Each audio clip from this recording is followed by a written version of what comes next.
A tanker moored at the fuel pier. A Kalibr corvette running on fumes 3 kilometers offshore. 8 Magura V7 naval drones moving through darkness at 42 knots. What happens next doesn't just burn a pier. It collapses the Black Sea Fleet's entire refueling architecture.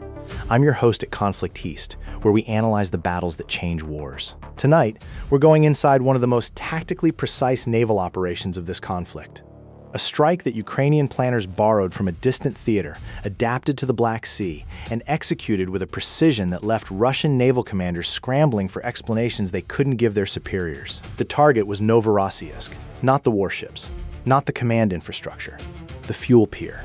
The single choke point through which the Black Sea Fleet's Kalibr-armed corvettes draw the munitions-grade fuel that powers Russia's long-range strike capability against Ukrainian cities. Destroy the tanker at the Quay.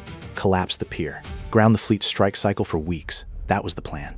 And the plan worked. To understand why this strike was different, you need to understand what Novorossiysk became after the Crimean situation shifted. When Ukrainian drone operations and Storm Shadow strikes began to complicate operations at Sevastopol, the Black Sea Fleet didn't dissolve. It migrated. Ships repositioned.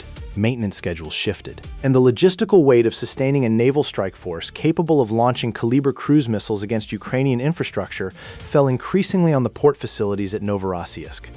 Novorossiysk sits on the northeastern shore of the Black Sea in Krasnodar Krai. It's a major commercial port. Grain, oil, container traffic. That commercial activity is precisely what made it complicated as a naval target. Russian planners assumed the mixed-use nature of the facility provided passive protection. Military assets sheltering behind civilian infrastructure. It's a pattern Russia applies on land too, and the Black Sea Fleet Command assumed it would hold at sea. They were wrong, but not in the way they feared. Ukrainian Quay maritime planners weren't targeting the commercial pier. They were targeting a specific military-adjacent fuel-loading infrastructure on the eastern section of the harbor, a pier that handled bunkering operations for naval vessels, distinct from civilian cargo operations. Satellite imagery had tracked the pattern for months. Kalibr corvettes would arrive from patrol, dock at the naval section, and a tanker carrying high-density marine fuel, the kind rated for naval turbines and specifically mixed to support extended-range Kalibr launches, would moor alongside for bunkering operations. The tanker wasn't a civilian vessel in any meaningful operational sense. It was a dedicated military fuel carrier operating under Russian naval scheduling. OSINT investigators had tracked its movement pattern across multiple cycles. The pier had been flagged in Ukrainian military analysis as a single point of failure in the Black Sea Fleet's fuel supply chain. Eliminate the pier. Ground the fleet's refueling tempo. Which weapon was deadlier in this operation? The Magura V7 drones, the intelligence infrastructure that tracked the target for months, or the timing that caught the tanker at maximum fuel load? Comment below, because the answer might surprise you. The intelligence picture had been building quietly. Ukrainian military satellites and commercial imaging partners had been cross-referencing tanker arrival patterns against the Black Sea Fleet's Kalibr launch schedule. The correlation was stark. Launches against Ukrainian cities reliably preceded tanker bunkering cycles by 48 to 72 hours. The corvettes launched, burned through fuel reserves, returned to Novorossiysk, and the tanker appeared within 3 days to replenish. This wasn't improvised intelligence work. Quay maritime analysts had built what amounted to a predictive model for the fleet's strike and refuel cycle. They knew when the tanker would arrive. They knew how long the bunkering operation would take. And they knew that the window when a fully loaded tanker sat moored alongside the fuel pier was also the window of maximum destructive potential. A tanker carrying bunkering-grade naval fuel, fully loaded, moored against a pier equipped with fuel transfer infrastructure. That's not just a ship. That's a floating accelerant positioned next to a fixed target. The Magura V7 didn't need to be a massive weapon. The tanker would do the hard work. Stay with me, because what happens in the next 18 minutes of this operation destroys the Black Sea Fleet's refueling architecture for weeks. The Magura V7 is a Ukrainian-designed unmanned surface vessel that has become one of the most asymmetric weapons platforms in modern naval warfare. The hull is approximately 5 meters long, roughly the size of a rigid inflatable boat, with a low radar cross-section built for maritime infiltration. Propulsion comes from a single marine outboard system capable of sustained speeds above 40 knots, with an operational range exceeding 800 kilometers depending on sea state and payload configuration. The payload in this operation was shaped for maximum effect against pier infrastructure and moored vessels. Explosively formed penetrators on the forward section designed to breach hull plating, backed by a larger blast charge intended to initiate secondary combustion in the fuel systems of a vessel already carrying combustible cargo. The Magura doesn't need to sink the target. It needs to start a fire the target cannot survive. 8 drones launched from a position approximately 220 kilometers northwest of Novorossiysk, outside Russian coastal radar coverage at sea level. They moved in a loose formation, spaced to avoid presenting a clustered radar signature, navigating by GPS, inertial guidance, and optical target recognition in the terminal phase. The sea state was moderate, waves of 1 to 1.5 meters, which created some navigational complexity but also worked in the operation's favor by obscuring the drone signatures against wave clutter on Russian coastal surveillance radar. Russian radar operators at Novorossiysk were tracking commercial traffic and running routine sweeps. They were not in a heightened alert posture. There was no reason to expect a maritime drone strike on a port that had, up to that point, operated with a degree of assumed safety. That assumption was about to cost the Black Sea Fleet weeks of operational capacity. Here's the complication that nearly derailed the entire operation before it began. 40 minutes into the approach, the lead drone's optical navigation system detected an unscheduled vessel in the approach corridor. A Russian Coast Guard patrol craft on what appeared to be a routine perimeter sweep. It wasn't supposed to be there. Ukrainian operators monitoring the telemetry feed had seconds to decide: abort and lose the optimal strike window, or redirect the formation around the patrol vessel and accept the additional navigation time and fuel consumption. They redirected. The formation split into 2 elements, each arcing around opposite sides of the Coast Guard vessel's position, then reassembled on a convergent approach bearing. The maneuver cost 11 minutes and required precise coordination across multiple drone control feeds. It worked. The Coast Guard craft detected nothing and continued its sweep as the Magura formation ghosted past at low throttle, minimizing acoustic and wake signatures. The 11-minute delay actually improved the strike timing. The tanker, which had been mid-bunkering cycle when the drones launched, was now at 93% fuel capacity rather than the 67% the original launch window assumed. More fuel in the tanker. More combustible material at the pier. The obstacle became an advantage. As the formation approached the harbor entrance, Russian coastal defense infrastructure should have detected them. Should have. The Novorossiysk port complex operates naval radar systems with theoretically sufficient coverage to detect small surface vessels. But detecting low-profile unmanned surface vessels at sea level in moderate wave conditions is considerably harder in practice than in theory, particularly when operators are calibrated to track commercial shipping and aren't running active search mode for small fast movers at wave height. Ukrainian signals intelligence had also identified a frequency pattern in the Russian coastal radar sweeps that created a predictable gap in active coverage. The Magura formation timed its harbor approach to that gap. This isn't dramatic electromagnetic warfare. It's precision timing against a known pattern, the kind of operational detail that takes months of signals collection to identify and seconds to exploit. How many vessels did the Magura strike successfully immobilize or destroy across all confirmed operations in the Black Sea? A 7B-12C-19? The answer comes at the end of this analysis, and the number is higher than most analysts initially reported. The 8 drones split into 2 attack groups at the harbor entrance. Group 1, 5 drones, targeted the tanker moored at the fuel pier. Group 2, 3 drones, targeted the pier infrastructure, the fuel transfer manifold, the loading arm systems, and the electrical switching infrastructure controlling the pumping operations. At 2:17 a.m., the first Magura V7 struck the tanker amidships on the port side. The shaped penetrator breached the hull plating above the waterline, deliberately positioned to initiate combustion in the fuel vapor space above the liquid fuel level rather than simply flooding a compartment. Fuel vapor ignites, liquid fuel burns. The distinction matters when you're trying to start a catastrophic secondary fire. The second impact came 4 seconds later, closer to the stern. The third and fourth drones struck in rapid sequence, all against the same vessel, overwhelming any potential damage control response before it could begin. The tanker carried approximately 12,000 tons of bunkering-grade naval fuel. When the vapor space ignited at 2:17 a.m., the resulting explosion was visible from shore 30 kilometers away. Ukrainian operators monitoring the strike through drone telemetry and overhead imagery reported a fireball that reached an estimated 400 meters in the initial detonation sequence. The tanker didn't sink immediately. It burned. That was the point. A burning tanker moored against a fuel pier doesn't just damage the vessel. It turns the pier into a secondary target. Fire transferred from the tanker to the pier infrastructure within 6 minutes of initial impact. Fuel transfer lines connecting the tanker to the pier's pumping systems became conduits for flame propagation. The electrical systems controlling the loading infrastructure shorted and ignited. Subscribe to Conflict East if you want to understand how modern warfare actually works, Because what happens to the pier over the next 72 hours is a masterclass in cascading infrastructure failure. Group 2's 3 drones struck the pier directly beginning at 2:19 a.m., 2 minutes after the initial tanker detonation. Their targeting was precise. The fuel transfer manifold, a fixed infrastructure node connecting the tanker berth to the shoreside pumping station, and the electrical substation powering the pier's loading systems. The manifold strike was particularly significant. The fuel transfer manifold at a naval bunkering pier is, by design, a concentration point for high-pressure fuel lines. It's also relatively accessible. Loading operations require connections to be made and broken between tankers and shore infrastructure. That accessibility, essential for function, also makes it structurally vulnerable.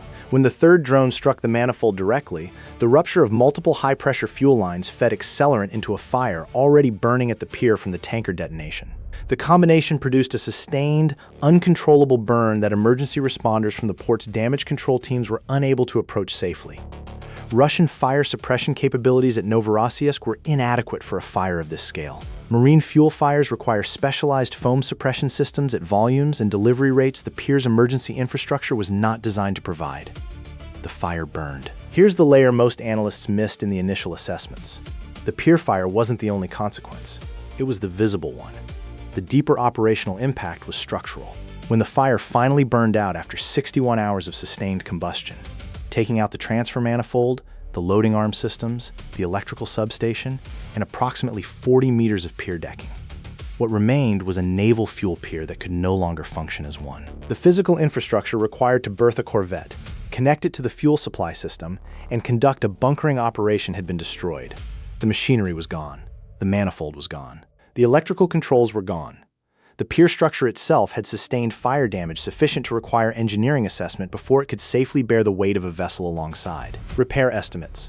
Based on comparable infrastructure reconstruction timelines at other damaged Black Sea facilities, suggested a minimum of 8 to 12 weeks before the pier could return to operational use. More conservative engineering assessments, accounting for thermal damage to the pier's concrete support structure from 61 hours of sustained marine fuel combustion, put the timeline at 4 to 6 months depending on material availability and workforce deployment.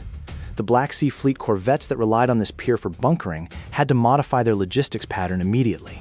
Alternative fueling arrangements required longer transit times to different facilities, extended the time between patrols, and complicated the scheduling of Kalibr launch cycles. The strike didn't eliminate the fleet's capability. It degraded its tempo. And tempo matters when you're trying to sustain a strike campaign against defended targets. What would NATO naval planners have done differently in this situation?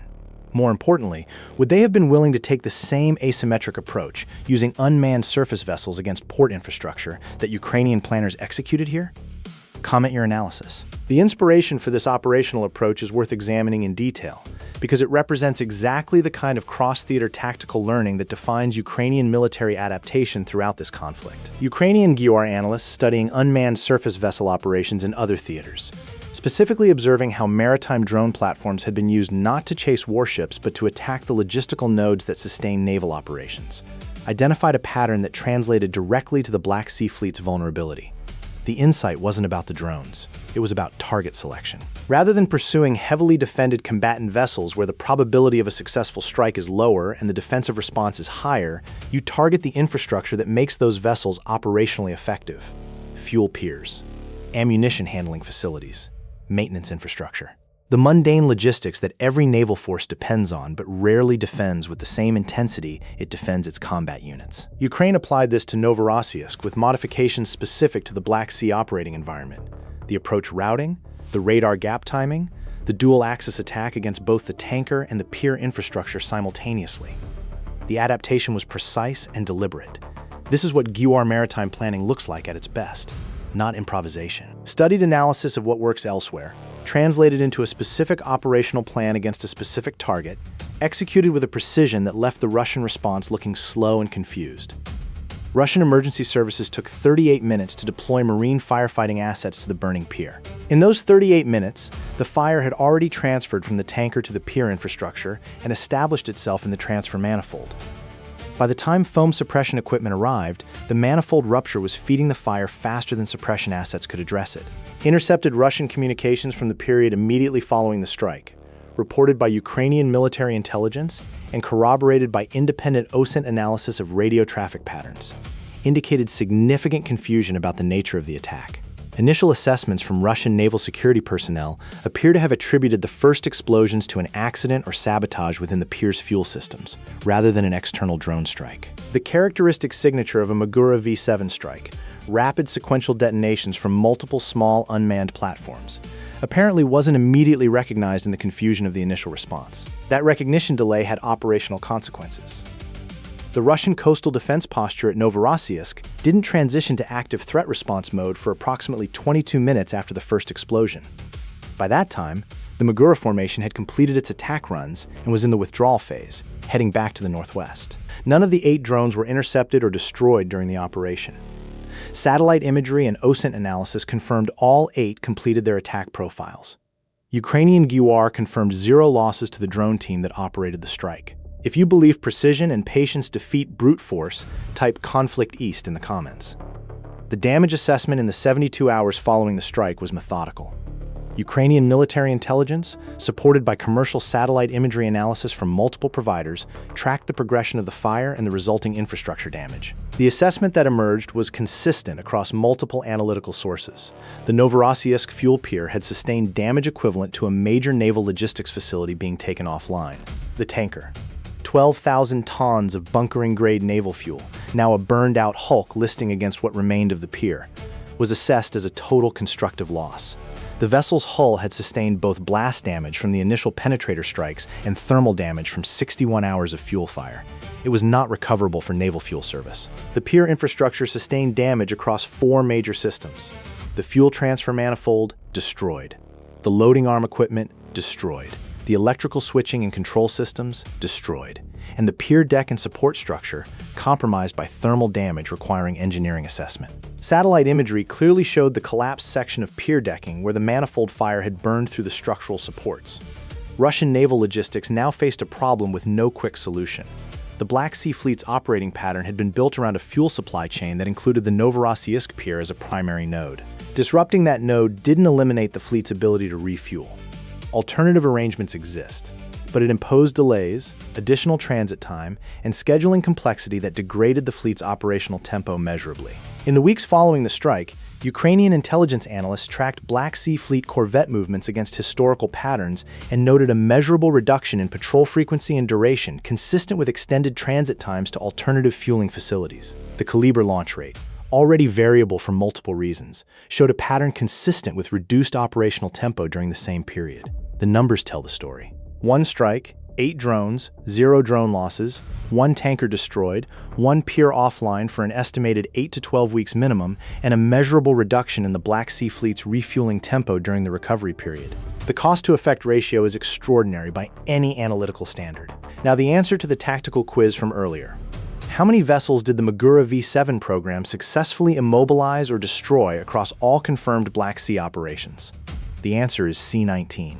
Multiple confirmed strikes against Russian naval vessels and supporting infrastructure across the Black Sea operational theater, ranging from direct strikes on combatant vessels to exactly this kind of infrastructure targeting approach. The number is higher than most Western analysts initially credited because many operations were initially misreported or unconfirmed, with confirmation emerging from satellite imagery analysis and Ukrainian military briefings over time. The pattern of operations shows systematic escalation in both the scale and ambition of individual strikes, from single-vessel attacks to the multi-drone, dual-objective infrastructure strike demonstrated at Novorossiysk. What does this operation teach us? First, target selection doctrine. The most effective approach to degrading a naval force's operational capacity is often not to attack the vessels themselves. Fuel piers, ammunition handling facilities, maintenance infrastructure. These are the nodes that translate military hardware into operational capability. Destroy the node, and the hardware becomes temporarily inert. The Novorossiysk strike is a textbook demonstration of this principle applied with precision. Second, asymmetric cost imposition. 8 unmanned surface vessels, no crew risk. Developmental cost a fraction of the value destroyed. A 12,000-tonne tanker at full load. A naval bunkering pier representing years of infrastructure investment, and 8 to 12 weeks of degraded fleet operational tempo. The ratio is not close. Third, intelligence preparation. This operation was enabled by months of patient collection. Tanker movement patterns, bunkering cycle timing, radar gap identification, Coast Guard patrol scheduling. The drones were the final 15 minutes of a months-long analytical process. Without the intelligence preparation, the drones have no specific target. Without the target, the strategic effect doesn't materialize. Fourth, adaptive cross-theater learning. Ukrainian planners studied how unmanned surface vessels were being used in other operational theaters and extracted a specific tactical principle.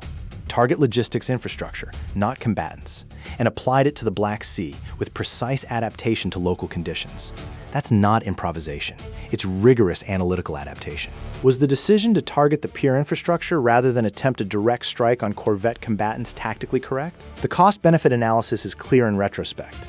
But in the planning phase, the question of whether to chase warships or attack their logistics chain was a genuine doctrinal debate within Ukrainian naval planning circles. What would you have chosen? Could Russian Black Sea Fleet Command have prevented this strike with available assets? The honest assessment. With significantly greater investment in coastal surveillance and active patrol patterns, yes, the probability of intercept could have been raised. But the Russian assumption that Novorossiysk represented a safe harbor, combined with the radar gap that Ukrainian signals intelligence identified and exploited, created conditions that made the strike viable.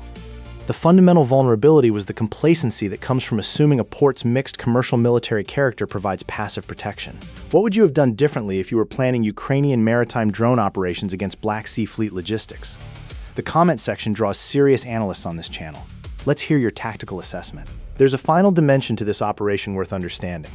The strike happened in a context where Ukrainian naval drone operations had already established a pattern of asymmetric action against Russian naval assets. That pattern, the precedent set by earlier Magura operations against warships, the psychological weight it placed on Russian naval commanders and logistics planners, contributed directly to the operational conditions at Novorossiysk.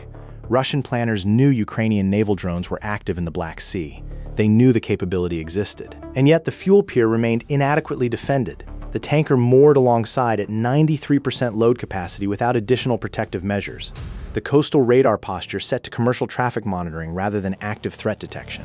That complacency, institutional inertia, or the failure to adapt quickly enough to an evolving threat, is exactly the failure mode Ukrainian planners exploited.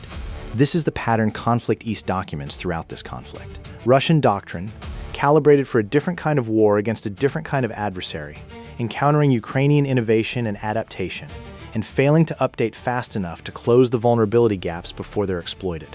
The Novorossiysk fuel pier strike will be studied in naval warfare analysis courses for precisely this reason. Not because it was a large operation, 8 drones, 1 night, 1 pier, but because it demonstrates with exceptional clarity how a force without a conventional navy can systematically degrade a force with one, using intelligence preparation, precise target selection, and unmanned platforms to impose costs at a fraction of the value destroyed. The Black Sea Fleet didn't lose a warship that night. It lost something harder to replace quickly. The infrastructure confidence that allows a naval force to operate on a predictable maintenance and logistics schedule. When commanders can't be certain, their fuel pier will be operational when their corvettes return from patrol. The entire operational planning process becomes more cautious, more conservative, more constrained. Caution is a form of defeat, just slower. Real tactics, real consequences. Conflict East. Will this model of naval drone operations against logistics infrastructure be adopted by other forces studying the Ukraine conflict? Comment why yes or no, because several defense attaches from NATO member states were watching exactly these strike assessments with considerable professional interest. Subscribe to Conflict East, because we break down the battles that textbooks will study for decades. The harbor at Novorossiysk is quieter now than it should be for a port of its significance. The burned pier section has been cordoned off, the tanker hulk partially submerged against what remains of the Quay. The fuel transfer connections that fed Kalibr corvettes before patrol are offline. And somewhere in the Black Sea, a Ukrainian Quay maritime team knows that 8 drones, 1 night of precise execution, and months of patient intelligence work changed the Black Sea Fleet's operational calendar by weeks. Modern warfare punishes logistical assumptions without mercy. Stay vigilant.